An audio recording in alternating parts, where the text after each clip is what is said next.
எல்லா தமிழ் மக்களுக்கும் என்னுடைய வணக்கம். நான் வீட்டில் செய்கிற ரொம்ப டேஸ்டியாக இருக்கிற இறால் மீன் ஃப்ரையோட ரெசிபி தான் இன்றைக்கி நான் உங்களுக்கு கூட ஷேர் பண்ண போகிறது.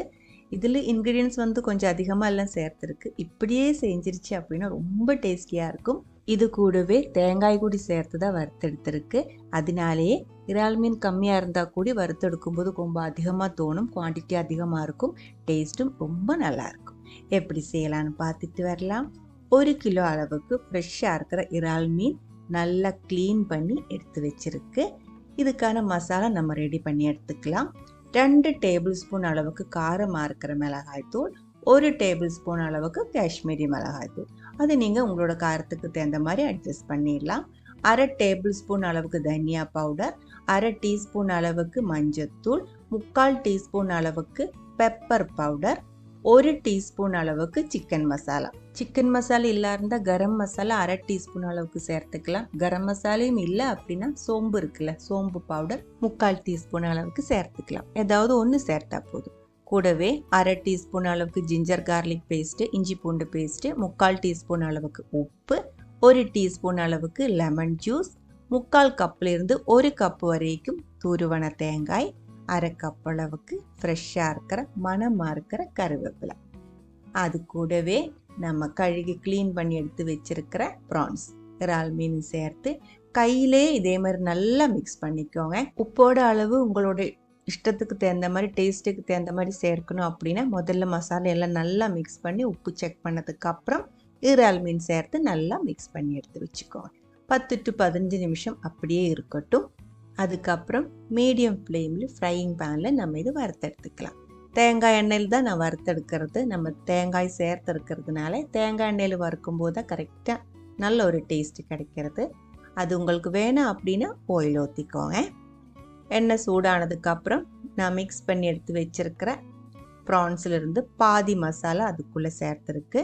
பேன் சின்னதாக இருக்கிறதுனால தான் 2 டைமாக இது வறுத்தெடுக்கிறது. உங்களோட பாத்திரத்தோட சைஸுக்கு தகுந்த மாதிரி நீங்கள் அட்ஜஸ்ட் பண்ணி வறுத்துக்கோங்க.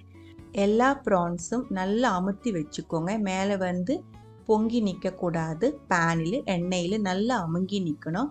அதுக்கு தகுந்த மாதிரி நல்லா அமுத்தி வச்சு எல்லா சைடும் இதே மாதிரி மாற்றி மாற்றி வச்சு நல்லா வறுத்துக்கோங்க. இறால் மீன் சீக்கிரம் வெந்துடும். அதனால் ரொம்ப அதிகமாக தீ கம்மி பண்ணி வைக்க வேண்டியதில்லை. மீடியம் ஃப்ளேமிலே வறுத்தெடுத்துக்கலாம். ஒரு சைடு நல்லா ஃப்ரை ஆகிற வரைக்கும் வெயிட் பண்ணிக்கோங்க. இதில் இருக்கிற தண்ணி ஃபுல்லாக வற்றினதுக்கு அப்புறம் தான் எண்ணெயில் இது ஃப்ரை ஆக ஆரம்பிச்சிடும்.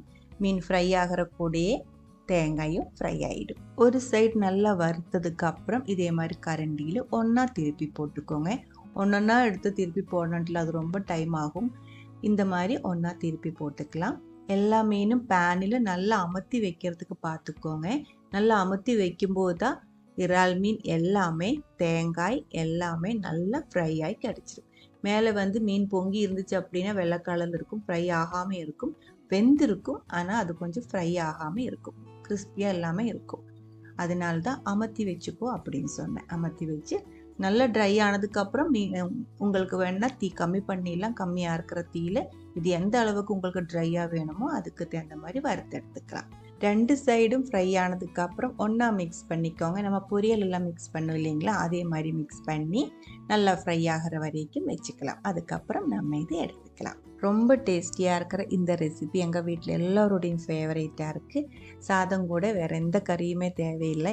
இதில் நம்ம ஃப்ரையாக இருக்கிற தேங்காய் இருக்கு இல்லைங்களா, அது மட்டும் பிசைஞ்சு கூடி சாப்பிட்டுக்கலாம். அந்த அளவுக்கு டேஸ்டியாக இருக்கும்.